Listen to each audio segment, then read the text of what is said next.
Welcome to Marketplace Tech Bytes, our weekly review of some of the biggest stories making headlines across the industry. I'm Stephanie Hughes. This week, Alphabet turns to a 100-year bond to fund its AI build-out. A new AI-only social network raises security concerns. And Spotify adds a record number of users. Joining me now to talk about this is our regular contributor, Burks. She's with Collab Capital. Hey, Jewel. Hey, Stephanie. So we are going to start with our bite of the week. This is one number that gives us some insight into what went on in the tech industry last week. Jewel, what is your number?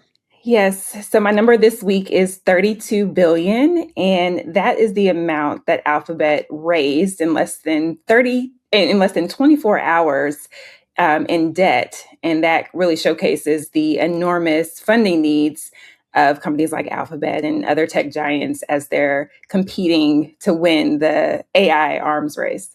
Yeah, it's an enormous amount of money. Let's talk about it. So Alphabet, parent company of Google, went to the debt markets this week, raising tens of billions of dollars to fund its AI spending. One of the bonds Alphabet's offering, issued in British pounds, has a maturity date of 100 years from now, which is very unusual in the corporate world. Jill, so what do you make of this debt spree from Alphabet?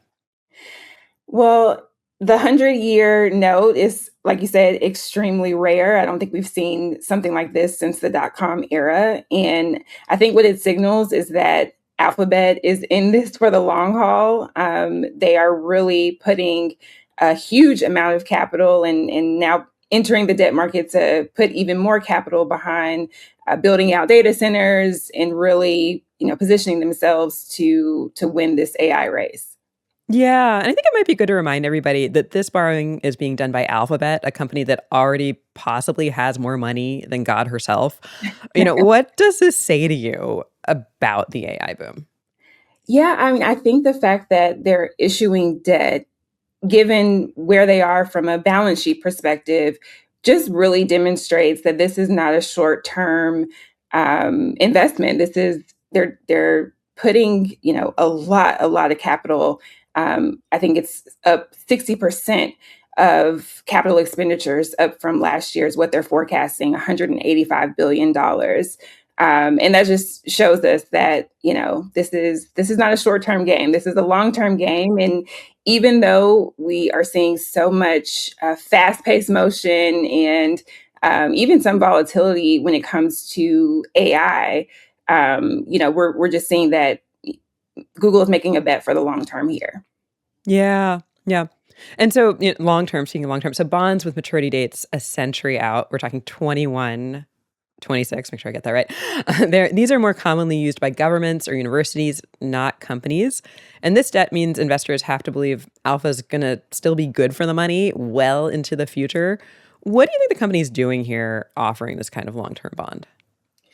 I think that they're trying to add some stability where there seems to be a lot of volatility. Like I said, in the AI market, things are moving so fast. But the reality is there are huge infrastructure needs that require longer term investment. So I think they're signaling that this is one of those huge once in a lifetime, if you will, opportunities, and they're really going for it. But I think some critics would say, we have historical analogs for this. Or if you look back and look at all of the investments in fiber or telecom around the dot-com era, those didn't necessarily pan out in the way that we expected. So I think there are a lot of people who are kind of watching this massive investment and trying to decide if it really makes sense to go all in, as Alphabet seems to be doing. You work with startups that are trying to raise money. When you have a behemoth like Alphabet giving investors a new place to put their money with these bonds, how does that affect the overall ecosystem of investing, including for the companies you work with? Yeah, I think it signals again that AI is here to stay, and if you want to win in the tech industry, this is just the area that you kind of have to play in. But I think there's going to be some ripple effects given that Alphabet and others are really tying up balance sheet capital and maybe won't be as active in the acquisition market potentially. they may be more inclined to build versus buy. So that's Mhm. something I'm going to be watching closely, is if this impacts liquidity possibilities for startups, given just the amount of investment that they're putting in here, and the potential balance sheet risk that they're putting in as well. Okay. So let's move to our next story.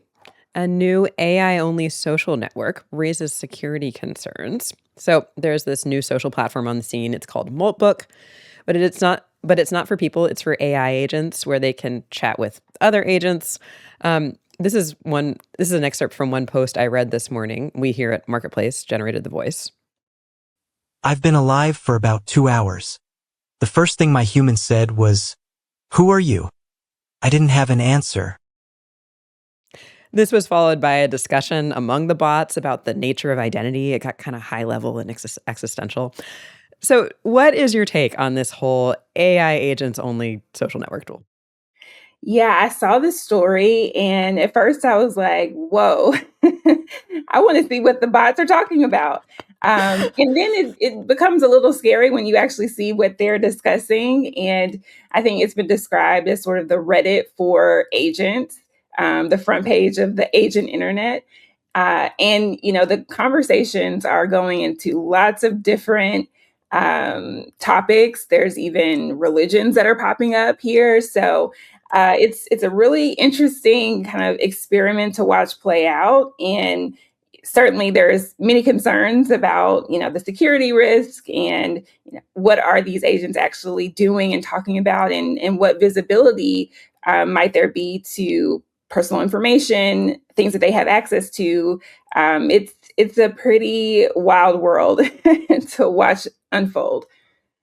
Yeah, as you mentioned, the site's been described as Reddit for bots. It actually has a little version of the Reddit alien that looks kind of like a lobster, I guess, hence the Molt book.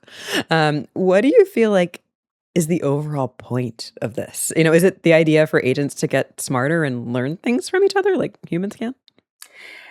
That's a great question. What is the point of all of this? I think you have your sci-fi enthusiasts that have seen things like this play out in books and movies, and now are seeing it in real life. I think there's a question about, if agents are doing all this work, do they deserve free time? Do they deserve social lives? We're asking and contemplating these things in real time as it's happening. And in this case, I think it really is a really interesting experiment that's taking place before our eyes. I think the sign up rates of these agents is in the millions now, in terms of the activity and the number of bots that are here. And now there's even questions about, is it all actually agent generated, or are there Right. humans interfering in the conversations? So broadly, I think this is a huge potential early experiment in what can happen when we unleash these agents and allow them to kind of do their thing. And I guess we'll have to wait and see what actually happens in the end here. Yeah, and I want to bring up another point. So last week, the cloud security platform Wiz released a review of Moltbook, saying they were able to access sensitive information on the platform, including email addresses. So, with that in mind, what should people be thinking about as they lurk on the platform or send their bots to it? Yeah, maybe don't send your bot to it.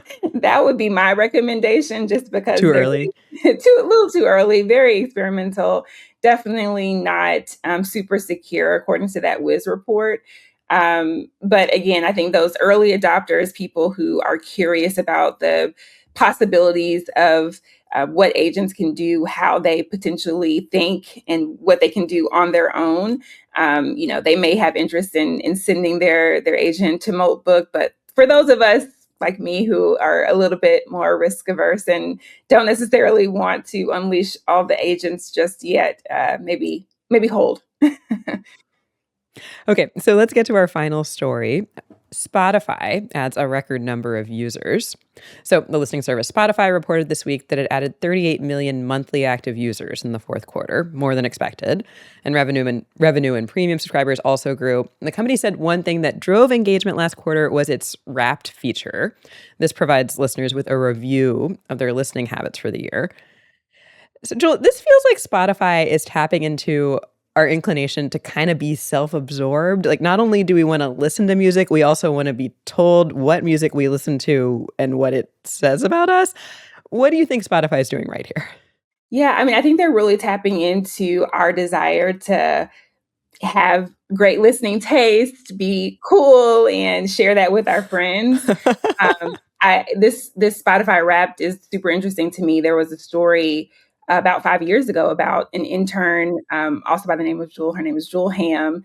She was a Howard University student, and she shared on social media that her intern project was to work on Spotify Wrapped, and she kind of came up with the idea for the social aspect, the story sharing aspect of Spotify Wrapped. And Spotify has kind of denied that she fully was responsible for that. But I think it's important to kind of lift up her name as we talk about how successful Spotify Wrapped has been and how it's really driven user engagement and user signups, because everyone wants to be able to share, their hot music takes and how their year in listening has gone. So super interesting. And I think we've now seen it go into other categories. There's like Uber Eats Wrapped and all of these other companies are taking advantage of this social aspect of sharing your taste.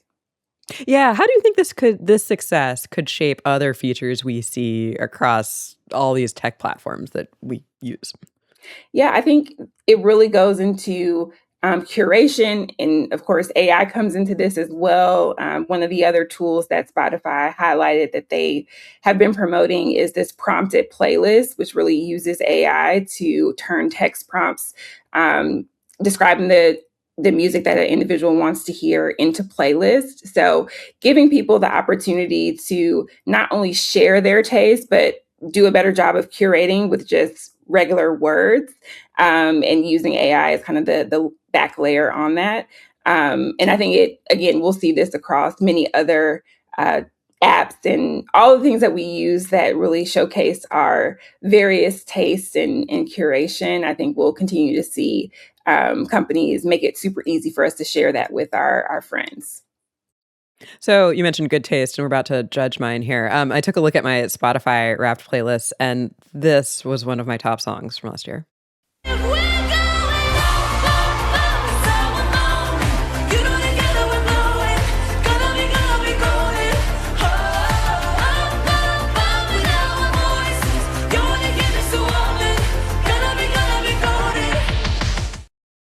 So I think I have my 7-year-old son to thank for that. That's Golden from the Netflix movie K-pop Demon Hunters. What was your top song last year, Joel? Yeah, so my song was maybe a little bit more on the soulful side. I love D'Angelo. He actually passed away last year, so my playlist and top songs were full of D'Angelo songs, and the top one was "I Found My Smile Again." Girl, you help me find my smile.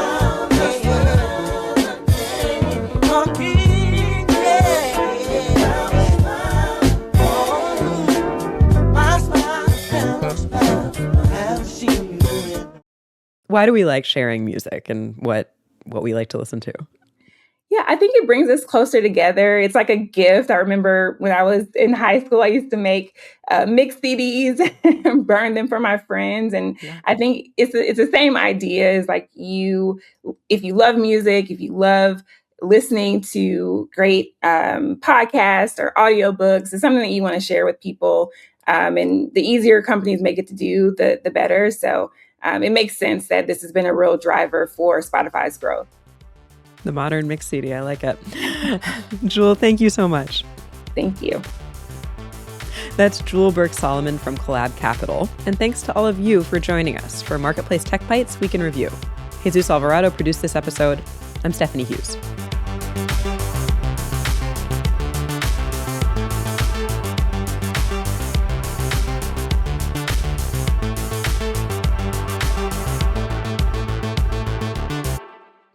is 8 p.m.